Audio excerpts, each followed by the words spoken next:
ಬೆಂಗಳೂರಿನಲ್ಲಿ ಮತ್ತೆ ರೌಡಿಗಳು ಬಾಲ ಬಚ್ಚಿದ್ದಾರೆ. ಕಾನೂನಿನ ಭಯ ಇಲ್ಲ, ಪೊಲೀಸರ ಫಿಯರ್ ಅಂತೂ ಇಲ್ಲವೇ ಇಲ್ಲ ಅನ್ನೋ ಹಾಗೆ ಹಾದಿ ಬೀದಿಯಲ್ಲಿ ರೌಡಿಗಳು ಅಡ್ಡಾಡ್ತಿದ್ದಾರೆ.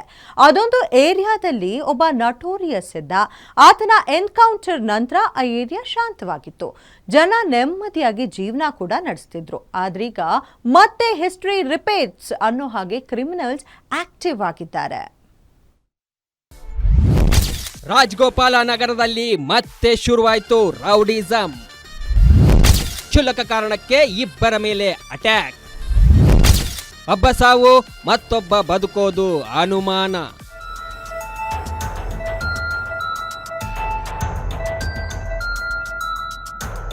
ರಾಜಗೋಪಾಲ್ ನಗರದಲ್ಲಿ ರೌಡಿಗಳ ಉಪಟಳ ಜಾಸ್ತಿ ಆಗ್ತಿದೆ. ಸಣ್ಣ ಸಣ್ಣ ಕಾರಣಕ್ಕೆ ಕೊಲೆ ಯತ್ನಗಳು ಕಾಮನ್ ಆಗಿ ಹೋಗಿದೆ. Notorious rowdy sheeter slum Bharath encounter ಆದ ನಂತರ ದಿನಗಳು ಬದಲಾಗಿದ್ವು. ಏರಿಯಾದಲ್ಲಿ ಗಲಾಟೆ ಮಾಡಲಿಕ್ಕೆ ಹುಡುಗರು ಇರಲಿಲ್ಲ, ಜನ ನೆಮ್ಮದಿಯಾಗಿದ್ದರು, ಏರಿಯಾ ಫುಲ್ ಸೈಲೆಂಟ್ ಆಗಿತ್ತು. ಆದ್ರೆ ಈಗ ಮತ್ತೆ ಹಳೆ ರಾಜಗೋಪಾಲ್ ನಗರ ಹೇಗಿತ್ತೋ ಹಾಗೆ ಆಗ್ತಾ ಇದೆ.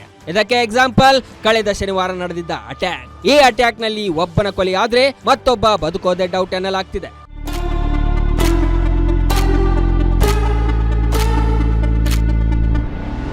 ಎಲ್ಲರೂ ಒಂದೇ ಏರಿಯಾದ ಹುಡುಗರು. ಸರಿಯಾಗಿ ಪ್ಯಾಂಟ್ ಹಾಕೋಕೆ ಬರದೇ ಇದ್ರು ಲಾಂಗು ಮಚ್ಚು ಇಟ್ಕೊಂಡು ರೌಡಿಸಂ ಮಾಡ್ತಿದ್ರು. ಏರಿಯಾದಲ್ಲಿ ಎರಡು ಗ್ಯಾಂಗ್ ಸಿಕ್ಕಾಪಟ್ಟೆ ಆಕ್ಟಿವ್ ಆಗಿತ್ತು. ಒಂದ್ ಕಡೆ ಅರುಣ್ ಮತ್ತು ರೋಹಿತ್ ಇದ್ರೆ, ಅವರ ಅಪೋಸಿಟ್ ನಲ್ಲಿ ಕಾರ್ತಿಕ್, ವಿದ್ಯಾಸಾಗರ್, ಕುಶಾಲ್ ಅಂಡ್ ಟೀಮ್ ಇತ್ತು. ಈ ಹಿಂದೆ ಗಣೇಶ್ ಇಡುವಾಗ ಯಾವುದೋ ಸಣ್ಣ ವಿಚಾರಕ್ಕೆ ಎರಡು ಗುಂಪಿನ ನಡುವೆ ಫೈಟ್ ಆಗಿತ್ತಂತೆ. ಅದಾದ ಮೇಲೆ ಇನ್ಯಾರೋ ಬಂದು ರಾಜಿ ಆಗಿ ತನ್ನಗೆ ಇದ್ರಂತೆ. ಆದ್ರೆ ಕಳೆದ ಶನಿವಾರ ಪಾನಿಪುರಿ ತಿನ್ನುತ್ತಿದ್ದ ಟೈಮ್ ನಲ್ಲಿ ಮತ್ತೆ ರೋಹಿತ್ ಮತ್ತು ಅರುಣ್ ಬಳಿ ಬಂದ ಕಾರ್ತಿಕ್ ಅಂಡ್ ಗ್ಯಾಂಗ್ ಕಿರಿಕ್ ತೆಗೆದಿದ್ದಾರಂತೆ. ಓಯ್ ಏನೋ ನಮ್ಗೆ ಗುರಾಯಿಸ್ತೀಯಾ ಅಂತ ಕ್ಯಾತೆ ತೆಗೆದಿದ್ದಾರಂತೆ. ಸಾಲದಕ್ಕೆ ಸಂಜೆ ಫೋನ್ ನಲ್ಲೂ ಇಬ್ಬರು ಕೆಟ್ಟದಾಗಿ ಬೈದಾಡಿಕೊಂಡಿದ್ದಾರೆ. ಕೊನೆಗೆ ಬಾರೋ ಧಮ್ ಇದ್ರೆ ಅಂತ ಆವಾಜ್ ಹಾಕಿದ್ದಾರೆ. ನನಗೆ ಆವಾಜ್ ಹಾಕ್ತಾರ ಅನ್ನೋ ಕೋಪದಲ್ಲಿ ಅರುಣ್ ಮತ್ತು ರೋಹಿತ್ ಕೂಡ ಹೋಗಿದ್ದಾರೆ. ಲವಕುಶ ನಗರಕ್ಕೆ ಅದ್ಯಾವಾಗ ಈ ಇಬ್ರು ಬಂದ್ರು, ಕಾರ್ತಿಕ್ ತನ್ನ 7ಕ್ಕೂ ಹೆಚ್ಚು ಜನರ ಗ್ಯಾಂಗ್ ಜೊತೆ ದೊನ್ನೆ ಮಚ್ಚುಗಳಿಂದ ಅಟ್ಯಾಕ್ ಮಾಡಿದ್ದಾನೆ. ಈ ವೇಳೆ ಗಂಭೀರವಾಗಿ ಗಾಯಗೊಂಡಿದ್ದ ಅರುಣ್ ಮತ್ತು ರೋಹಿತ್ ನನ್ನ ಆಸ್ಪತ್ರೆಗೆ ದಾಖಲಿಸಲಾಗಿತ್ತು. ಆದ್ರೆ ಅರುಣ್ ಚಿಕಿತ್ಸೆ ಫಲಕಾರಿಯಾಗದೆ ಸಾವನ್ನಪ್ಪಿದ್ದಾನೆ. ರೋಹಿತ್ ಆಸ್ಪತ್ರೆಯಲ್ಲಿ ಸಾವು ಬದುಕಿನ ನಡುವೆ ಹೋರಾಟ ನಡೆಸುತ್ತಿದ್ದಾನೆ.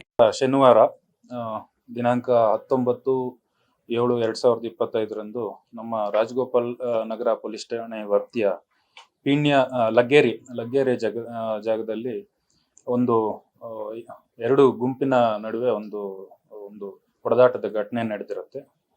ಆ ಘಟನೆಯಲ್ಲಿ ಅರುಣ್ ಮತ್ತು ರೋಹಿತ್ ಎನ್ನುವ ಇಬ್ಬರು ಹುಡುಗರ ಮೇಲೆ ಒಂದು 6 ಜನರದ ಗುಂಪು ಹಲ್ಲೆ ಮಾಡಿ ಇಬ್ಬರ ಮೇಲೆ, ಈ ಅರುಣ್ ಮತ್ತು ರೋಹಿತ್ಗೆ ಗಂಭೀರವಾಗಿ ಗಾಯಗಳಾಗಿರ್ತವೆ. ಅದರಲ್ಲಿ ಇವತ್ತು ಅರುಣ್ ಅನ್ನೋನು ಆಸ್ಪತ್ರೆಯಲ್ಲಿ ಚಿಕಿತ್ಸೆ ಫಲಕಾರಿಯಾಗದೆ ಮೃತ ಹೊಂದಿರ್ತಾನೆ. ಸೊ ಈ ಹಿಂದೆ ಆಗಲೇ ಘಟನೆ ನಡೆದ ಮರುದಿನವೇ ಅಲ್ಲಿ ಅಟೆಂಪ್ಟ್ ಟು ಮರ್ಡರ್ ಕೇಸ್ ದಾಖಲಾಗಿ 5 ಜನ ಆರೋಪಿತರನ್ನು ಅರೆಸ್ಟ್ ಮಾಡಲಾಗಿತ್ತು. ಸೊ ಇವತ್ತು ಆತ ಮೃತ ಹೊಂದಿರೋದ್ರಿಂದ ಅದನ್ನ ಮರ್ಡರ್ ಕೇಸ್ಗೆ ಕನ್ವರ್ಟ್ ಮಾಡಿಕೊಂಡು ತನಿಖೆಯನ್ನ ಮುಂದುವರಿಸಲಾಗುತ್ತದೆ. ರಾಜಗೋಪಾಲ ನಗರ ಪೊಲೀಸರು ಕಾರ್ತಿಕ್, ಕುಶಾಲ್, ವಿದ್ಯಾಸಾಗರ್, ದರ್ಶನ್ ರನ್ನ ಅರೆಸ್ಟ್ ಮಾಡಿದ್ದಾರೆ. ಮತ್ತೊಬ್ಬ ಕಾನೂನು ಸಂಘರ್ಷಕ್ಕೆ ಒಳಗಾದ ಬಾಲಕನ ಮೇಲೂ ಕಾನೂನು ಕ್ರಮ ಜರುಗಿಸಲಾಗಿದೆ. ತಲೆ ಮರೆಸಿಕೊಂಡಿರುವ ಆರೋಪಿಗಳಿಗಾಗಿ ಹುಡುಕಾಟ ನಡೆಸಿದ್ದಾರೆ. Ajay Gowda, crime bureau,